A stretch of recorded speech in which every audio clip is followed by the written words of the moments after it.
Booth বসিয়ে leaflet বিতরণ করে ভোট চাওয়া হচ্ছে। আপনারা যান, দেখতে পাবেন লিফলেট বিতরণ করা হচ্ছে। ভোটার স্লিপ দেওয়ার নিয়ম রয়েছে, সেটা তো ভোটার স্লিপ না।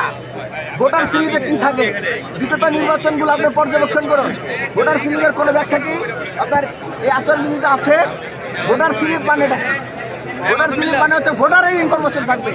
ভোটারের কোন বুথে ভোট দিতে হবে, কোন রুমে তার ভোট, বা হচ্ছে তার ভোটার নাম্বার কত, এগুলো খুঁজে বের করে দেওয়ার নাম হচ্ছে ভোটার স্লিপ। এখানে দেওয়া হচ্ছে লিফলেট। আপনারা যে দেখেন প্রত্যেকটা বুথে শয়ে শয়ে বিভিন্ন ধরনের বিভিন্ন ডিজাইনের লিফলেট রাখা।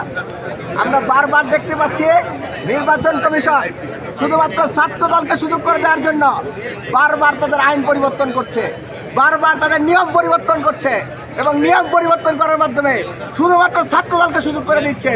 যদি শুধুমাত্র নির্বাচন হয়ে থাকে ছাত্র দলকে সুযোগ করে দেওয়ার, তাহলে শিক্ষার্থীরা বাধ্য হবে এই বিষয়ে পরবর্তী তাদের সিদ্ধান্ত জানানোর জন্য, অবস্থান জানানোর জন্য। আপনাদের মধ্যে আহ্বান জানাবো, আপনারা বুথগুলো দেখুন, প্রত্যেকটা বুথে লিফলেট রাখা। বুথগুলো দেখুন আপনারা।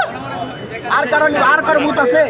আমরা তো আর কারো বুথ দেখি না, আমরা প্রত্যেকটা কেন্দ্রে একটা করে বুথ দেখতেছি। আর কারো বুথ বসে না। আমরা যোগাযোগ করেছিলাম যে বুথ বসানো যাবে কিনা এবং ভোটার স্লিপ দেওয়া যাবে কিনা। আমাদেরকে বলা হয়েছে না, এগুলো করা যাবে না। আজকে সকাল থেকে আমরা এটা কি দেখতে পাচ্ছি? এখানে ভোটার স্লিপ না, ভোটার স্লিপে ভোটারের ইনফরমেশন থাকবে, প্রার্থীর ইনফরমেশন না। এটা কোনোভাবে ভোটার স্লিপ না স্যার। তাহলে তো প্রচার প্রচারণা তো আপনি 24 ঘন্টা আগে বন্ধ করার কথা ছিল না, তাহলে সবাই লিফলেট বিতরণ করতে পারতো গতকাল আজকেও। এটা আচরণবিধির সুস্পষ্ট লঙ্ঘন হচ্ছে স্যার।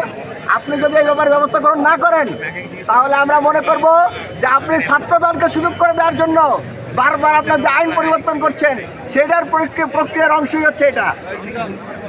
স্যার আমি আশা রাখবো আপনি টিম পাঠিয়ে এ ব্যাপারে ব্যবস্থা গ্রহণ করবেন।